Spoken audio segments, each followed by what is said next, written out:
ஒரே second sir. அந்த இறந்த செய்தி கேட்டவுடனே உங்களுக்கு எப்படி சார் ஃபீல் ஆச்சு? அதுதான் நான் ஃபேக்காக இருக்குன்னு தான் நினச்சேன் நான்.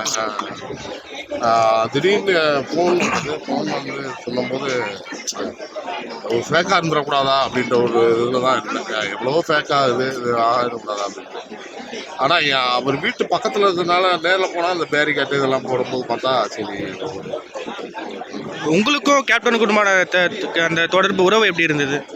அதான் நான் சினிமாவுக்கு வர்றதுக்கு அவரும் ஒரு காரணம் தான். நடிக்க பார்த்து அப்படி வந்தது. அப்போ நடிகை சொல்லும்போது நான் 3 வருஷமாக ஜூனியர் ஆர்டிஸ்டாக இருந்தேன், நான் மெம்பராக இருந்தேன். அப்போ சார் நடிக்கும் போது நான் இன்னும் பார்த்தா அந்த இதுலேயே துணை நடிகராக நான் நடிச்சேன். அப்படின்றப்ப அந்த சாப்பாடு விஷயமா இருக்கட்டும், ஆர்டிஸ்ட்டை பழகிற விஷயமா இருக்கட்டும், பாகுபாடு இல்லாமல் ஒரு விஷயம் அப்படின்னா அவர்கிட்ட தான். கேப்டன் கிட்ட உங்களுக்கு பிடிச்ச ஒரு விஷயம்னா நீங்கள் எதை சொல்லுவீங்க? அதான் அவர் செஞ்ச தர்மம், வீரம், தைரியம் இதெல்லாம்